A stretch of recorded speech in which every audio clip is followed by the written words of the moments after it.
தோமா ஒரு கேள்வியை கேட்பாரு, பின்பு பிலிப் ஒரு கேள்வியை கேட்பாரு. ஆக்சுவலா ஆண்டவராக இயேசு கிறிஸ்து வந்து தன்னுடைய சீடர்கள்லாம் இருக்கும்போது ஜென்ரலாக எல்லாத்தையும் பார்த்து பேசுறாங்க. அப்போ சொல்றாங்க, நீங்க கவலைப்படாதீங்க, நீங்க எல்லாம் விசுவாசம் வருங்க, உங்களுக்கு ஒரு இடம் இல்லாட்டியும் பரவாயில்ல, நான் உங்களுக்கு போய் ஆயத்தம் படுத்துறேன் அப்படிங்காங்க. ஆக்சுவலா அப்புறம் ஆண்டு சொல்றாங்க, நான் போய் உங்களுக்கு ஸ்தலத்தை ஆயத்தம் பண்ணி நான் இருக்கிற இடத்துல உங்களுக்கு இருக்கும்படியா நான் உங்களை வந்து இடத்தை சேர்த்துக் கொள்வேன் அப்படிங்கிறாரு. அப்ப சொல்றாரு, நான் போகிற இடத்தை அறிந்திருக்கிறீர்கள், வழியும் தெரியும் அப்படின்னு சொல்றாங்க. ஆனா அதுக்கு தாமஸ் ஒரு கேள்வி கேட்காரு, தோமா கேள்வி கேட்காரு, கடவுளே நீங்க எங்க போறீங்க யாருன்னு தெரியாது. ஆக்சுவலா நீங்க எங்க போய் எதை பண்ண போறீங்கன்னு தெரியாது, நான் எப்படி இந்த வழியை தெரியும் சொல்லும் போது அதுக்கு ஆண்டவர் இயேசு கிறிஸ்து வந்து ஒரு சிம்பிளான ஆன்சர் சொல்லியிருப்பாரு.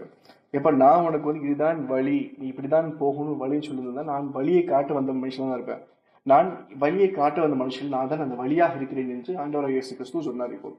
இப்போ நான் தான் அந்த வழி, நான் தான் சத்தியம், நான் தான் ஜீவன் சொல்லும்போது நமக்கு வந்து எந்த ஒரு டவுட்டுமே இல்லை. இவரை தான் பின்பற்ற வேண்டும் என்றது நமக்கு தெரிஞ்சுட்டாச்சு. இவரை தான் பின்பற்ற வேண்டும் என்பது